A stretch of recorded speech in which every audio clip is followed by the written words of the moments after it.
ಗೋವಿನ ಮೇಲಾಗಿರ್ಬೋದು, ಹಿಂದುತ್ವದ ಮೇಲಾಗಿರ್ಬೋದು ಇಷ್ಟೊಂದು ಗೌರವವನ್ನ ಇಟ್ಕೊಂಡಿರುವಂತಹ ಚೈತ್ರಾ ಕುಂದಾಪುರ ಅವರು ಒಬ್ಬ ಟಿಕೆಟ್ ಆಕಾಂಕ್ಷಿಗೆ ಹ್ಮ್.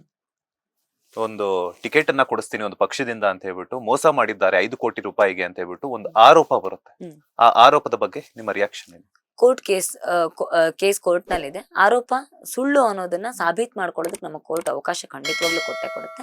ಕಾನೂನು ಹೋರಾಟ ಮಾಡ್ತೇನೆ. ಸಾಮಾಜಿಕ ಜೀವನದಲ್ಲಿದ್ದ ನನ್ನ ಹಾಗೆ ಸಾಮಾಜಿಕ ಜೀವನದಲ್ಲಿರುವ ಎಲ್ಲರಿಗೂ ಇಂಥದ್ದೊಂದು ಆರೋಪ ಬಂದೇ ಬರುತ್ತೆ. ಯಾರಾದ್ರೂ ಬೆಳಿತಾರೆ ಅಂದ್ರೆ ತುಳಿಯುವ ಪ್ರಯತ್ನ 1000 ಸಲ ಮಾಡಿಯೇ ಮಾಡ್ತಾರೆ. ನನಗ್ 100ಕ್ಕೆ 100 ಅಶ್ಯೂರೆನ್ಸ್ ಇದೆ. ನಾನು ಅದನ್ನೇ ಹೇಳಿದ್ದೆ, ನಾನು ತಪ್ಪು ಮಾಡಿದ್ರೆ ಮತ್ತೆ ನನ್ನ ಸಮಾಜದ ಎದುರುಗಡೆ ತಲೆ ಎತ್ತಿ ಬರ್ತಿರ್ಲಿಲ್ಲ. ಯಾಕಂದ್ರೆ ತಪ್ಪು ಮಾಡಿದವನಿಗೆ ಒಂದು ಅಂಜಿಕೆ ಇರುತ್ತೆ. ತಪ್ಪು ಮಾಡ್ಲಿಲ್ಲ ಅನ್ನೋ ಧೈರ್ಯ ಇರುವ ಕಾರಣಕ್ಕೆ ಬಹಳ ಗಟ್ಟಿಯಾಗಿ ಅಷ್ಟೇ ಧೈರ್ಯದಿಂದ ತಲೆ ಎತ್ಕೊಂಡು ಸಮಾಜದ ಎದುರುಗಡೆ ಬಂದಿದ್ದೀನಿ. ನನ್ ಮೇಲೆ ಬಂದಿರೋ ಆರೋಪ ಒಂದು ಸುಳ್ಳು ಅಂತ ನಾನು ಕೋರ್ಟ್ ಮೂಲಕನೇ, ಕಾನೂನು ಹೋರಾಟದ ಮೂಲಕನೇ ನಾನು ಸಾಬೀತ್ ಮಾಡ್ಕೊಳ್ತೀನಿ. ನಮ್ ದೇಶದಲ್ಲದೆ ಜನಸಂಖ್ಯೆ ಜಾಸ್ತಿ ಇರೋ ಕಾರಣ ಕಾನೂನು ಪ್ರಕ್ರಿಯೆ ನಿಧಾನ ಆಗಿರಬಹುದು. ಆದ್ರೆ ನನಗ್ ವಿಶ್ವಾಸ ಇದೆ, ನನಗ್ ಅನ್ಯಾಯ ಅಂತೂ ಆಗೋದಿಲ್ಲ. ಕಾನೂನಲ್ಲಿ ನನ್ಗೆ ಖಂಡಿತವಾಗ್ಲೂ ಅನ್ಯಾಯ ಆಗೋದಿಲ್ಲ ಅನ್ನೋ ವಿಶ್ವಾಸ ಇದೆ.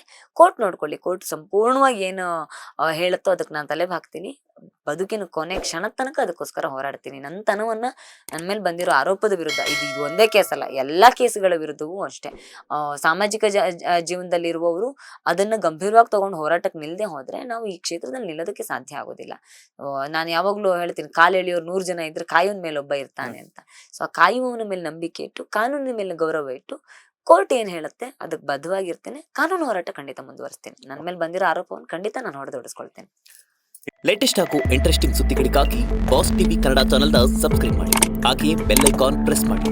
ಇದರ ಜೊತೆಗೆ ಫೇಸ್ಬುಕ್, ಇನ್ಸ್ಟಾಗ್ರಾಮ್, ಎಕ್ಸ್ ನಲ್ಲೂ ಮಿಸ್ ಮಾಡದೆ ಫಾಲೋ ಮಾಡಿ.